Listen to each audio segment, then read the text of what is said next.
Chairman, for having this hearing, and for our witnesses, and the Chairman for his work in this area, extensive work in this area. Mr. Concanon, how much money is spent annually on the food stamp program? How much is spent annually? Total expenditure, including administration, $75 billion. $75 billion. You know what it was 8 years ago?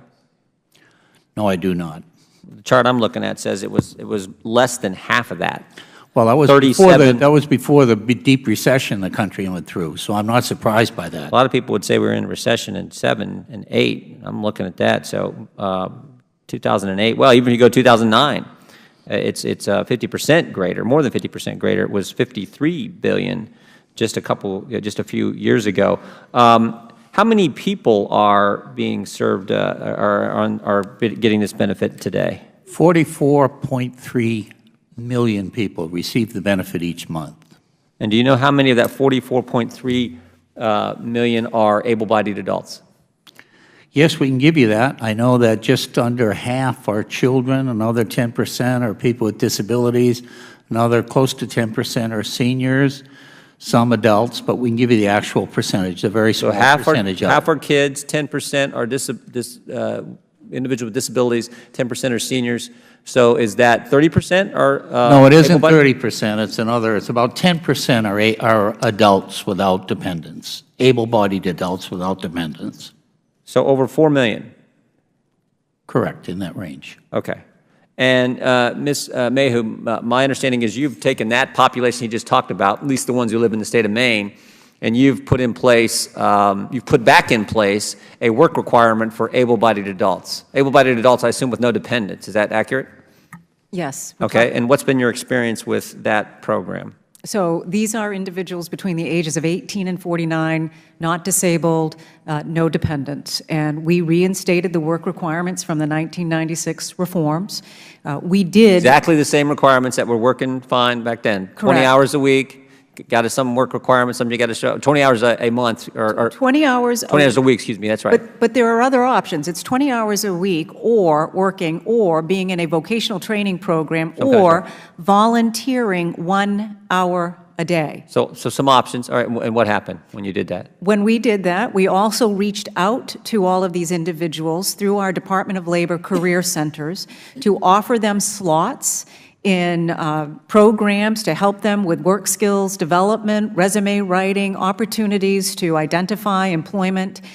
We made over 12,000 phone calls to that population. Hold on one second. Back up a second. What was the number in Maine when you able-bodied adults 18 to 49 in the program? What was that number? 15,000. 15,000. What's the number? And you've implemented this program now several months? We implemented that in the October 1st, 2014. Okay, so a year and a half. And what have you seen happen? What's that? Is it 12,000 you said? Yes. The vast majority did not come forward to demonstrate and comply. So they're no longer in the program? They're no longer in the program, but what is more important... No, I'm asking, is that I would view that as a good thing. 'Cause my guess is what happened is they said, you know what, if I got to do all this job training, job requirement, why don't I just go get a job? Exactly. Imagine that. And then we looked at their wages. Right, and that's a good thing, wouldn't you say? Yes. Yeah. And their wages have increased by over 114% from prior. So you followed them up? Yes, we did. And Ms. Dean, is that not a good thing? I think the question is, what's the counterfactual? How many of them would have gone and gotten jobs anyway? Because we know that there's a high... But they did get a job, so that's a good thing. And they're no longer living off the taxpayer, right? So it's good for the taxpayer and it's good for the individual. And you're saying, you're somehow implying, in questions I've heard from the other side, somehow that's not a good thing? There's also a group of people who lost food assistance without a job. Ms. Mayhew, what's that number? I'm sorry, what was the comment? She's saying that there's some of that 12,000 who are no longer getting food stamps who didn't get a job. Do you know what that number is? We can get you that. But the point is they could still get food stamps if they're willing to do the 3 options you gave them, correct? Correct. Okay, Ms. Dean, how's that negative? I think there are many parts of the country where there are not part to full-time jobs I'm asking you about Maine. I'm asking you about Maine because Maine's done it. That's the one experiment we have that I think is working win-win-win. Either they can do the job training, which is going to help them long-term and stay on food stamps, or they can do what most people did in Maine and say, you know what, I don't want to do that. I'm just going to get a real job, right? And if they decide to opt out and can't get a job, they can always come back and go to one of those 3 options. So tell me what is negative about that. That seems to be helping that individual who was in the system get to a better position in life. And just as importantly, help treat taxpayers with the respect they deserve so someone's not living off their tax dollars who's able-bodied. Why is that wrong? Representative Jordan, you're not characterizing the rule correctly across the country.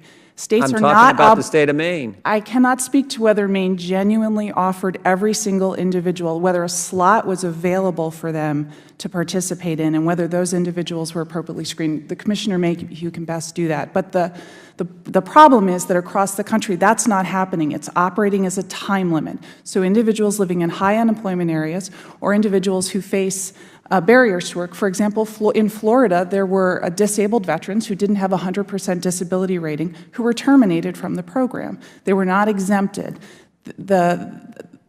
Work requirement is very different. We just heard that it wasn't, that this was not about people with disability. There's a big difference between able-bodied individuals between 18 and 49 with no dependents and someone with a disability, and someone with children, and someone who's a senior. There's a big difference. If I could, Mr. Chairman, one last question. What is the number today, Ms. Mayhew, that's in that category in Maine? What's the number? It was 12,000. What's the number today? It is less. Put your mic, please. We can get you the final number, but obviously. Less than what? Less than 1,000 individuals. Okay. It's unbelievable. Thank you, Mr. Chairman.